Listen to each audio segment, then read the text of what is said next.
सभी साथियों को जय जोहार। मेरे वक्तव्य शुरू होने से पहले मैं ये जो धरती है बासिया सरपोटा की धरती को नमन। इस मंच पे जो जिनकी प्रतिमाएं लगी हैं, इन सारे महापुरुषों को मेरी ओर से नमन करना चाहूंगा। जिस महान व्यक्ति ने हमारे भारत देश का एक महान संविधान बनाया है, विश्व का सबसे बड़ा जो लिखित संविधान बनाया है, बाबा भीमराव अंबेडकर जी को नमन। उस संविधान में आदिवासी समाज का प्रतिनिधित्व करने वाले जयपाल सिंह मुंडा जी को नमन। और इस आदिवासी इलाके के अंदर जब राजा रजवाड़ा अंग्रेजों का जो शासन चलता था, उस दौरान एक भुखमरी चलती थी। तो रॉबिन हुड पांडे के नाम से जो अमीरों को लूट के गरीबों को, जो भुखमरी से जो मर रहे थे लोग, उनको खिलाने का काम करते थे। उन रॉबिन हुड पांडे टाटिया मामा को नमन करना चाहूंगा। इस पूरे इलाके में अगर भक्ति के क्षेत्र में बात करें और भक्ति के माध्यम से, शांति के माध्यम से आदिवासी समाज के अंदर जन जागृति लाके अंग्रेजों और राजा रजवाड़ों की गुलामी से बाहर लाने का काम किया। गोविंद गुरु महाराज को भी नमन करना चाहूंगा। इन्हीं क्रम में हमारे जितने जो योद्धा हैं, और हम मां बालेश्वर जी को नहीं भूल सकते, जिन्होंने इस बांसवाड़ा पूरे जिले के अंदर आदिवासी समाज हो या अन्य समाज हो, सारे समाजों को एकजुट करके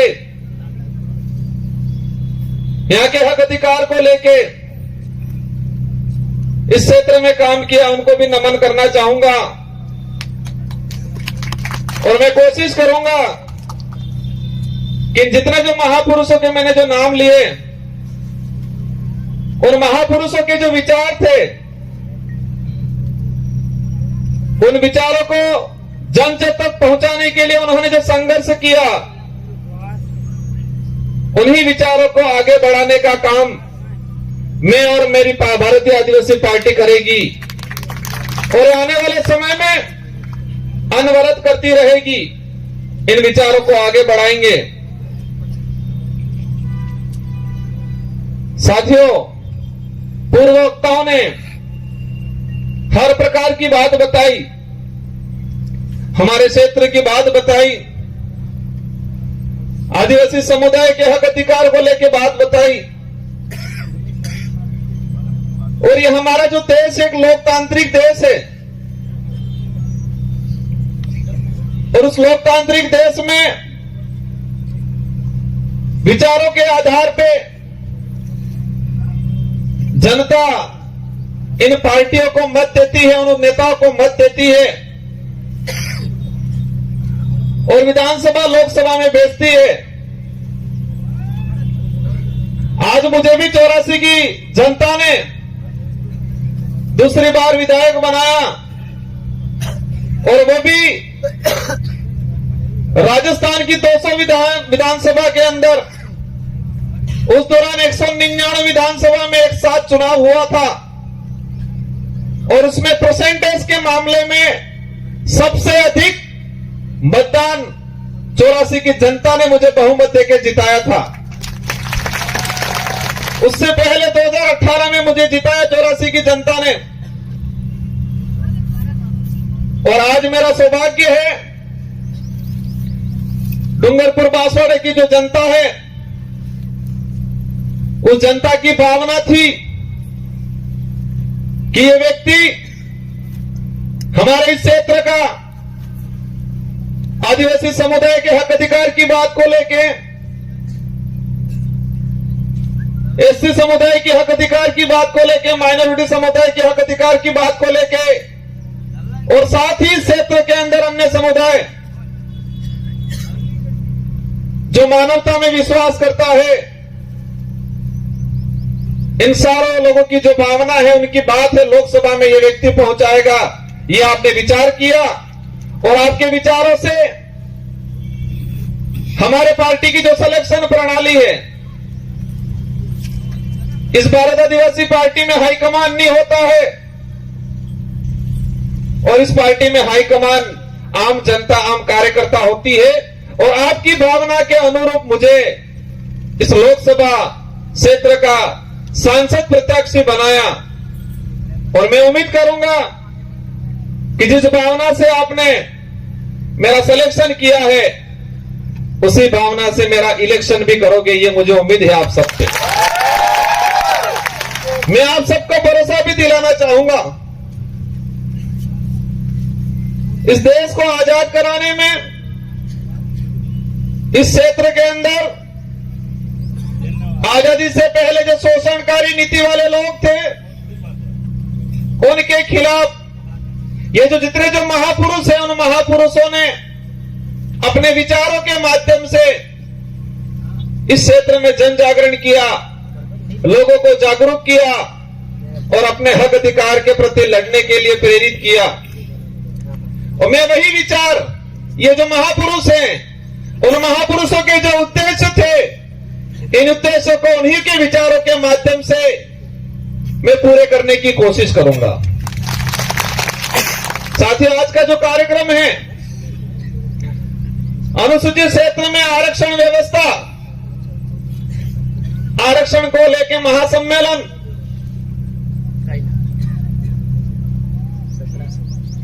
ये जो शब्द है,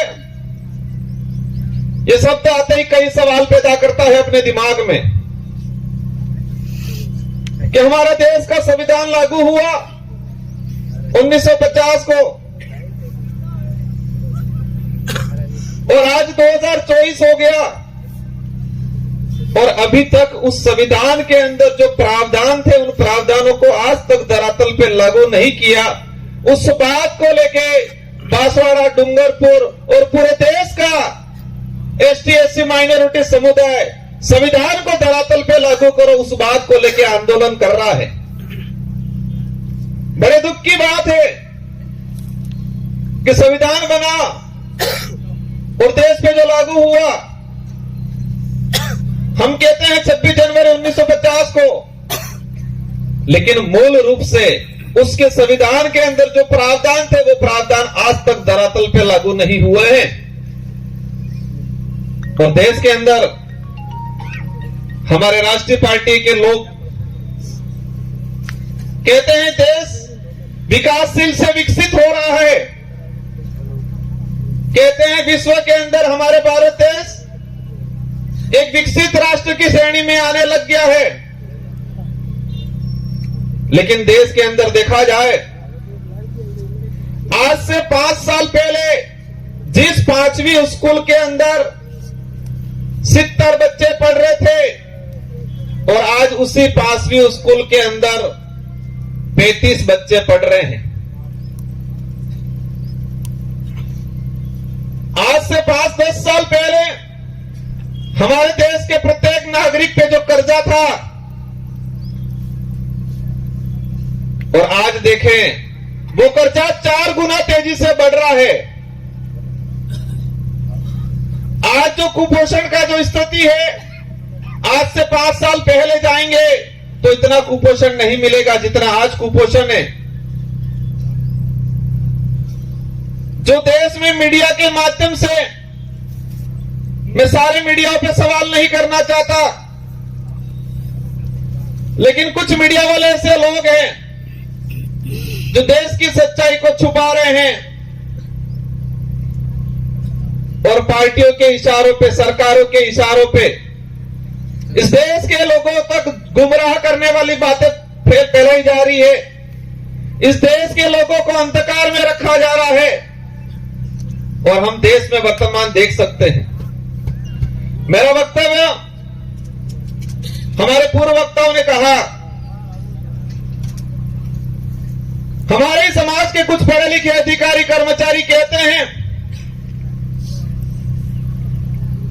हमारे समाज के जो नेता कांग्रेस बीजेपी में दिग्गज बने हुए हैं वो कहते हैं आरक्षण पूरा मिल रहा है। कोई कहता है आरक्षण की जरूरत नहीं है, कोई कहता है कि आरक्षण मिलना था मिल गया और फालतू गुमराह कर रहे हैं। हमारे क्षेत्र की जनता विचार करती है, हम कहते हैं आरक्षण मिलना चाहिए, वो कहते हैं आरक्षण मिल गया, कोई कहता है आरक्षण पूरा मिल रहा है। और हमारे क्षेत्र की जनता कंफ्यूज रहती है कि हकीकत क्या है। हमारा पढ़ा लिखा बेरोजगार युवा वो भी कंफ्यूज रहता है कि आरक्षण क्या है। और दुख की बात यह है कि हमारे पाठ्यक्रम में बेमतलब की चीजें डाली जा रही है। अगर देश के अंदर आरक्षण को लेकर जो चल रहा है, कुछ लोग कहते हैं भ्रमित किया जा रहा है। देश के आरक्षित वर्ग को, युवाओं को अगर क्लियर करना चाहिए था तो संविधान के अंदर जो आरक्षण व्यवस्था रखी गई है उसको हमारे पाठ्यक्रम में लागू कर दिया होता तो आज हर युवा को पता होता कि मेरा रिजर्वेशन संविधान के अंदर इतना है, शेड्यूल एरिया में इतना है, नॉन शेड्यूल एरिया में इतना है। लेकिन होता क्या है, वो आरक्षित वर्ग का युवा आरक्षण को जान जाएगा, समझ जाएगा, संविधान में प्रावधान क्या है समझ जाएगा, तो वो सवाल खड़ा करेगा उन राष्ट्रीय पार्टियों से, उन नेताओं से जो आते हैं कहते हैं कि राम के नाम से वोट देना। कहते कि नहीं कहते हैं? इन लोगों ने कभी ये नहीं कहा कि बेरोजगारी खत्म करेंगे, बेरोजगारी खत्म करने के नाम से वोट देना, ये बोला उन्होंने? इस क्षेत्र में शिक्षा में गिरावट हो रही है, शिक्षा के क्षेत्र में हम काम करेंगे, इसके नाम से वोट देना, ये नहीं बोला। और इस देश का दुर्भाग्य है कि इस देश में ऐसे नेता पैदा हुए हैं जो खुद के समाज का तो भला नहीं किया, लेकिन जिस पार्टी का खाया, जिस पार्टी में पद प्राप्त किए, ऊंचे ओहदे पे गए, उस पार्टी के भी नहीं हुए। जिस पार्टी के अंदर गए हैं उनको कहना चाह रहा हूं कि जो व्यक्ति उनके समाज का नहीं हुआ, जो व्यक्ति उसकी पार्टी का नहीं हुआ, वो तुम्हारा कतई नहीं हो सकता है। और इस क्षेत्र में देखा है मैंने, हमारे चंद्र वर्ग के भाइयों को जाके ये भड़काते हैं, कहते हैं कि तुम चिंता मत करना, मैं तुम्हारे साथ हूं, ये बोलते हैं। तो हमारे उन भाइयों को भी कहना चाहूंगा, जो खुद के समाज का नहीं हो सकता है वो आपका कभी नहीं हो सकता है। ये विचारधारा सच्चाई को लेकर लड़ रहे हैं। ये विचारधारा, हम कहते हैं हम आदिवासी समाज में पैदा हुए हैं, मेरा पहला फर्ज बनता है कि मैं मेरे परिवार के लिए, मेरे समाज के लिए बात रखूं। साथ ही क्षेत्र के अंदर हमारे एसटी समुदाय के भाई हैं, माइनॉरिटी समुदाय के भाई हैं, इसके अलावा किसी भी वर्ग का गरीब भाई है, उसकी कोई भी बात होगी, कोई भी समस्या होगी, उसका निराकरण करेंगे हम लोग। और ये देख सकते हो हमारे 84 क्षेत्र के अंदर हर व्यक्ति ने हमको मत दिया और मुझे मेरी विधानसभा में प्रचार करने की जरूरत नहीं पड़ी थी। हमारे कार्यकर्ताओं ने मोर्चा संभाल लिया था और हाईएस्ट मत राजस्थान में टॉप 2 में लाके रख दिया मुझे।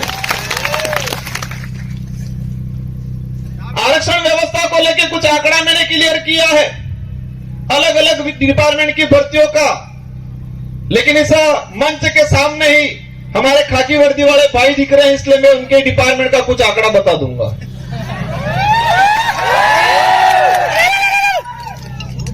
मैंने एक लेटर लिखा था 2020 में कि अनुसूचित क्षेत्र के अंदर आरक्षण व्यवस्था को लेके 2013 के अंदर जो अधिसूचना जारी की है वो इस क्षेत्र के लिए काला कानून है, ये वर्ड यूज किया था मैंने अनुसूचित क्षेत्र के 1700 सरपंचों को पत्र लिखा था, सारे एमएलए एमपी को पत्र लिखा था, पूर्व एमएलए प्रधान को पत्र लिखा था मैंने 2000 के करीब लेटर लिखे थे और उस लेटर में हेडिंग लिखी थी कि 2013 की अधिसूचना आदिवासी समुदाय के लिए काला कानून है, ये वर्ड यूज किया था मैंने। और उसी वर्ड को मैं आज एक्सप्लेन करना चाहूंगा मैंने क्यों बोला था। ये समय का अभाव है, मैं शॉर्टकट निपटूंगा। हमारे साथ जो अन्याय हुआ है, हमारे साथ जो धोखा हुआ है, हमारे युवाओं की भावनाओं के साथ खिलवाड़ हुआ है, वो सभी गांठ बांध के रखना है, वो गुस्सा अंदर समाहित करके रखना है। और जब लोकतंत्र में एक अवसर आता है हर 5 साल में, उस दिन ये बदला एक साथ लेना है और उनका रगड़ा निकालना है। 2013 की अधिसूचना हुई पुलिस डिपार्टमेंट की भर्ती 2013, 2016 और 2018। 3 भर्तियों के अंदर 2312 कुल पद आए। मैं ये आज इसलिए कहना चाह रहा हूं कि इन्हीं कमल कांग्रेस के नेताओं ने और मुख्य रूप से 2013 में जो मंत्री थे, वर्तमान विधायक थे, जो ईडी के डर से आज भाजपा में चले गए, उनके ही कर कमलों से यह लागू किया गया था। अब इसमें क्या है प्रावधान? इन 3 भर्तियों की बात करें, कांस्टेबल भर्ती 2312 कुल पद आए। प्रावधान यह किया गया 45% एसटी को, 5% एससी को और 50% ओपन कैटेगरी को दे दिया जाएगा। मतलब ओपन कैटेगरी में कोई भी जा सकता है, एससी का व्यक्ति जा सकता है, एसटी का व्यक्ति जा सकता है। ये बात बोली उन लोगों ने, लेकिन आंकड़ा क्या आता है? मैं ऑल ओवर अगर बात करूं, एसटी को मिले 828, 2312 में से एसटी को मिले 828 और वो 35% पद मिले, 45% पूरा नहीं मिला। वही बात करें ओपन कैटेगरी के जो पद आए 1156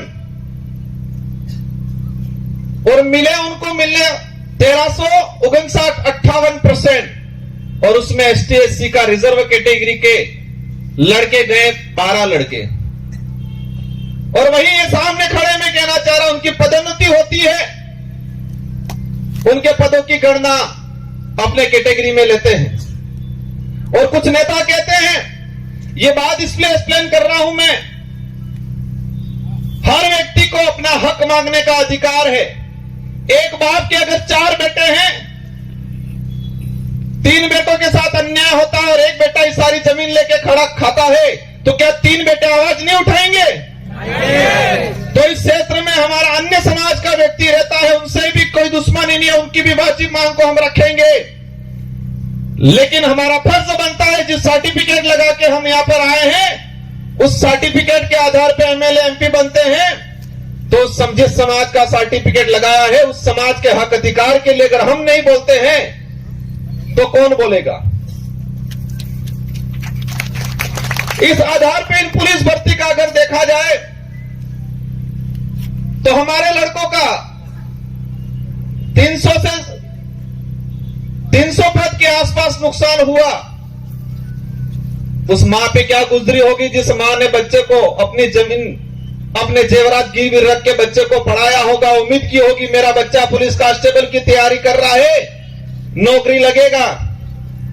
लेकिन इस प्रकार की अधिसूचना के कारण वो बच्चा आज नौकरी नहीं लगा और वो बच्चा आज गुजरात में जाके मजदूरी कर रहा है और उस मां के सपने अधूरे के अधूरे रह गए।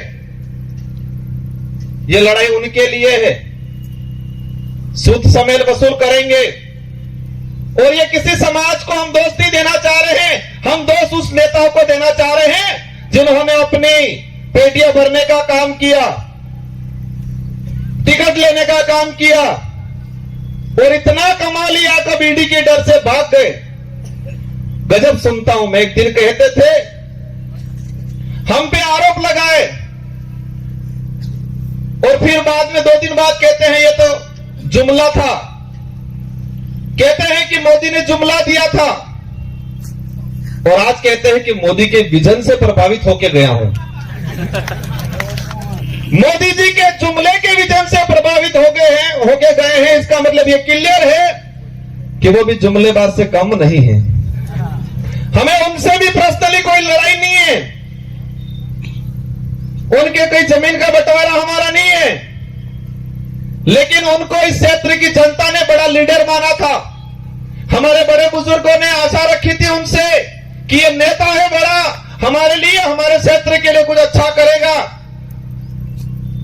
इन आशाओं पे पानी फेरने का काम किया है। मुझे कई जगह से जानकारी मिली, बुजुर्ग लोग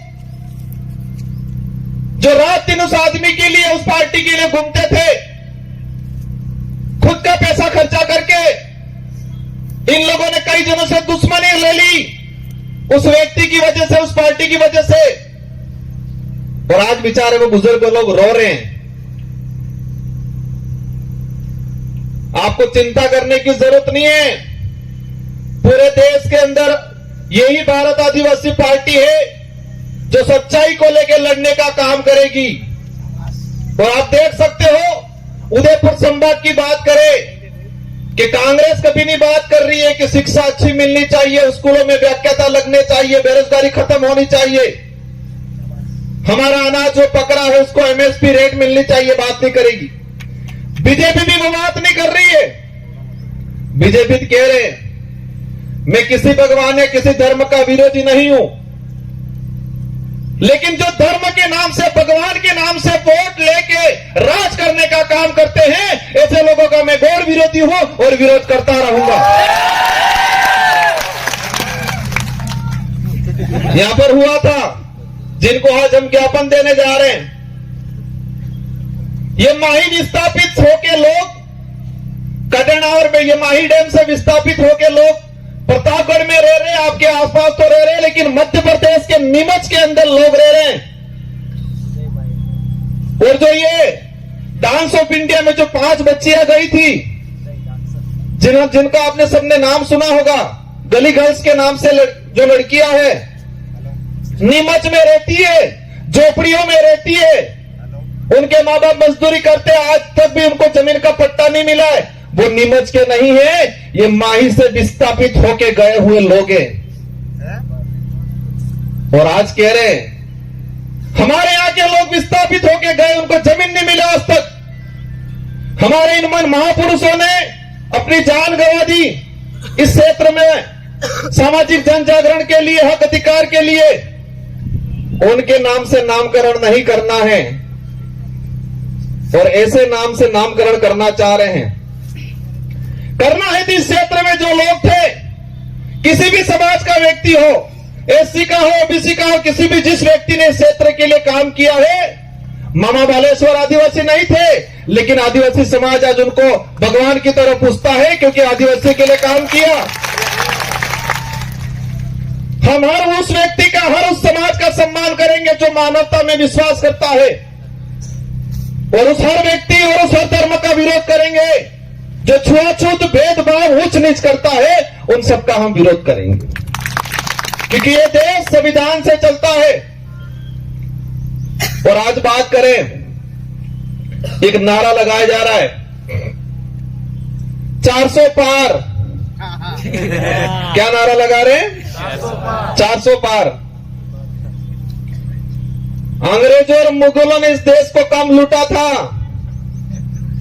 उससे भी खराब स्थिति से ये लोग इस देश को लूट रहे हैं। इसका असर आदिवासी या एससी को ही नहीं है, इसका असर पड़ेगा हर वर्ग के व्यक्ति को, आने वाले समय में भुगतना पड़ेगा। ये लोग बहुत बुरी तरीके से इस देश को लूट रहे हैं। एक वक्त था 2013 के अंदर वो नारा लगाते थे वही वो व्यक्ति कि न खाऊंगा न खाने दूंगा, और आज जितने देश के अंदर खाने वाले लोग थे, उन सबको वो साथ में मिला के कह रहे कितना लाओ लाओ बंटवारा करते हैं। ये सारी बातें होगी, लेकिन हमको करना क्या है? हमको उनको सबक सिखाना है, उन नेताओं को एहसास कराना है कि ये राजतंत्र नहीं, ये लोकतंत्र है, और इस लोकतंत्र में संविधान ने जनता को ताकत दी है जिसे हम लोकतंत्र की कुंजी कहते हैं, जो वोट है, और हर 5 साल में उसका अवसर आता है। आज मुझे कहते हैं एमएलए साहब बहुत बड़ा दिग्गज आदमी है, बहुत पैसा है, कहते हैं टक्कर लेनी पड़ेगी, कहते हैं। मैंने कहा मैं नहीं लड़ रहा हूं, डूंगरपुर बांसवाड़ा की जनता चुनाव लड़ रही है, और ये जनता पैसों के लिए चुनाव नहीं लड़ रही है। ये जनता सुख सुविधाओं के लिए मेरे साथ नहीं है, ये जनता स्वाभिमान के लिए है। इस जनता के अंदर जो साथ मेरे साथ जुड़ रहा है, संगठन के साथ जुड़ रहा है, उस प्रत्येक व्यक्ति के अंदर स्वाभिमान जगा है, अपने आने वाली पीढ़ी के लिए कुछ कर गुजरने की ताकत जगी है, इसलिए मेरे साथ जुड़े। और देश के इतिहास उठा के देख लो, आजादी से पहले भी जो राजा रजवाड़ा या मुगलों की सेना होती थी, तो सेना में भर्ती होता था सिपाही, तो सैलरी के लिए होता था, तनख्वाह मिलती थी, या किसी राजा से एग्रीमेंट होता था, सहयोग में पूरी सेना भेजता था, तो रियासत क्षेत्र की कुछ जमीन को लेकर सौदा होता था। लेकिन वो सेना युद्ध के मैदान में टिकती नहीं थी। और यही देश के इतिहास उठा के देख लो कि मुगल के अकबर के सामने इस देश के सारे राजाओं ने अधीनता स्वीकार कर ली थी, लेकिन महाराणा प्रताप एक ऐसा था जिसने मुगलों के सामने अधीनता स्वीकार नहीं की थी। देश के इतिहास में पढ़ाया जाता है, हमारे बड़े बुजुर्गों से सुनते हैं कि देश के अंदर सारे राजाओं ने अकबर की अधीनता स्वीकार कर ली, लेकिन राणा प्रताप ने अधीनता स्वीकार नहीं की, क्योंकि देश के अंदर अन्य जो राजा थे उनकी जो सेना थी वो सैलरी पे थी, तनख्वाह पे थी। देश के अंदर जो अन्य राजा थे उनके सहयोग में आई हुई सेना कुछ जमीन की लालच में आई थी मदद करने, लेकिन राणा प्रताप के साथ में जो सेना थी वो तनख्वाह वाली सेना नहीं थी, वचन वाली सेना थी, और वो भीलों की सेना थी। किसकी सेना थी? भीलों की सेना थी, पठानों की सेना थी। अगर वो तनख्वाह वाली सेना होती तो युद्ध के मैदान में टिकती नहीं। वो स्वाभिमान के लिए, अपने वचन के लिए गई थी राणा प्रताप के साथ, और इसीलिए देश के अंदर महाराणा प्रताप के नाम से उनको जाना जाता है। और उनके भाई थे शक्ति सिंह और जगमाल, वो भाई भी उनके साथ में नहीं थे। इससे यह सिद्ध होता है कि महाराणा प्रताप को किसने साथ दिया। उनके परिवार के लोग भी हट गए थे, वो भी मान सिंह की गोद में जाके बैठ गए थे। उस कुल के लोग हैं ये। और मुझे पता है कि इस कांग्रेस और बीजेपी के बहकाव में आके उनसे पैसा लेके ये काम नहीं करेंगे। ये लोग स्वाभिमान के लिए काम करेंगे, ये वचन के लिए काम करेंगे, आने वाली पीढ़ी के लिए काम करेंगे। मेरी बात को आप समझ गए होंगे कि हमारे लोगों ने महाराणा प्रताप को वचन दिया था, तनख्वाह नीली थी, फौज में हमारे लोग भर्ती नहीं हुए थे, तनख्वाह की बेसिस पे नहीं हुए थे, पूरा गांव के सिपाही लोग, जवान लोग गए थे, वो वचन दिया था।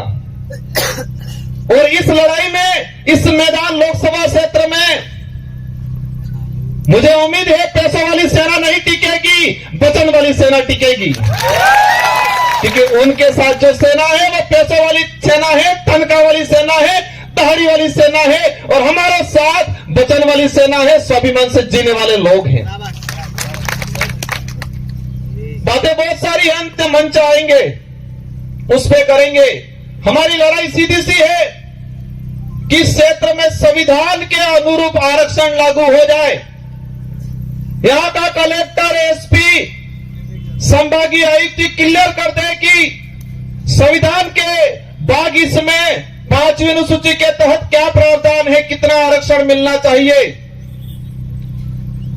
आरएस भर्ती की अगर बात करें, हमारी जो मांग है दूसरी, प्रशासनिक सेवा के अंदर हमारे यहाँ के लोगों को प्रतिनिधित्व मिलना चाहिए।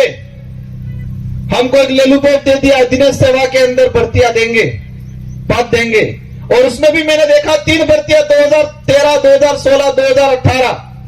अनुसूचित क्षेत्र के अंदर अधिनियम सेवा के 109 पद आए, एसटी के लोगों को मिले 42, ओपन कैटेगरी में गए सबसेट, और एससी समाज को मिले 0, और ओबीसी वालों को तो पता ही नहीं है हम है कौन,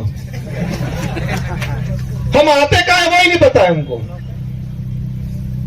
और मैं कहता हूं इस क्षेत्र से अगर ओबीसी की किसी ने आवाज उठाई थी, राजकुमार रोत ने उठाई थी। हम हर व्यक्ति की बात करेंगे, लेकिन हमारा हक किसी को मारने नहीं देंगे। एससी समुदाय को 0 सीट तीनों भर्तियों में, और अधिनियम सेवा के अंदर 67 पद आए, उसमें एसटी एससी रिजर्व कैटेगरी का एक लड़का नहीं गया। हमारे साथ 13 से 14 अधिनियम सेवा के आरएस अधिकारियों के पद मारे गए। इसका गुनहगार कौन? जो ईडी के डर से भाजपा में गए वो है। ये लड़ाई बेरोजगारों की लड़ाई है, ये लड़ाई हमारे क्षेत्र में शिक्षा के क्षेत्र में क्रांति लाने की लड़ाई है। हम सबको लड़ना है। ये चुनाव जीतने तक का उद्देश्य नहीं है, नारे लगाने या पार्टी का नाम लेने तक का उद्देश्य नहीं है। हमको हमारा समाज बचाना है, हमारा देश बचाना है। ये देश का संविधान अधिकार देता है हर व्यक्ति को, हर समाज को अपने हक अधिकार की बात करने का अधिकार है, और करना चाहिए हर व्यक्ति को। लेकिन हमारे यहाँ के नेताओं ने इस क्षेत्र को बर्बाद करने का काम किया है। मुद्दे अनेक हैं। ये 400 पार का जो नारा लगा रहे हैं, उस नारे को समझना। इन लोगों की चाल है ये संविधान बदलने की, संविधान को खत्म करना चाहते हैं। और आप सुन लेना, अभी का उदाहरण है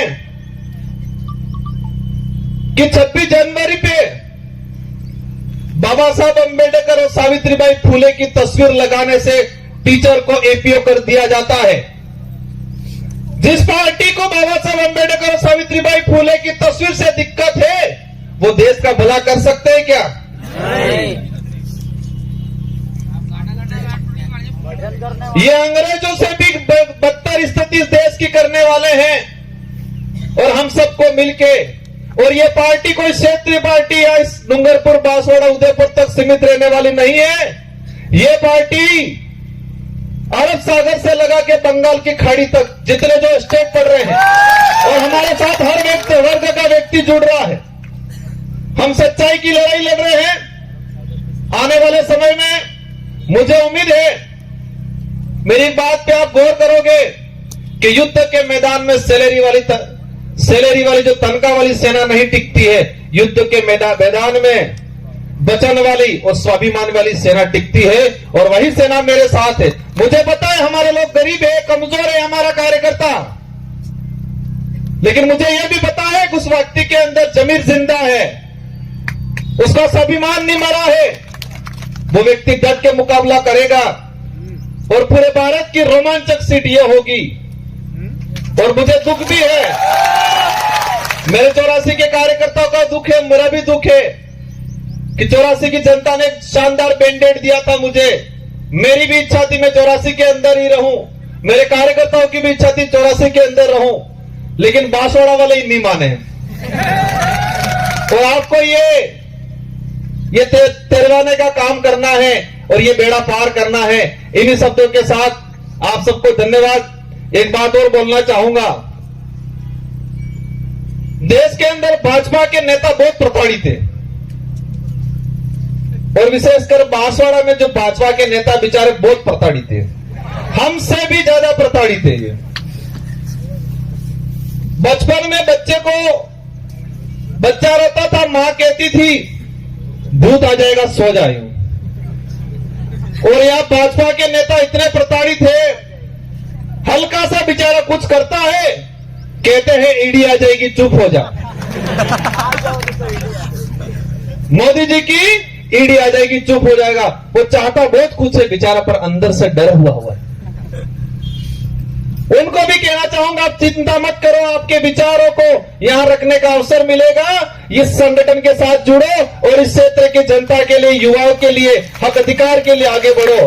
हम आपको साथ में लेकर चलने का काम करेंगे। इन्हीं शब्दों के साथ आप सबको धन्यवाद, आभार। जय जोहार, जय भारत, जय संविधान।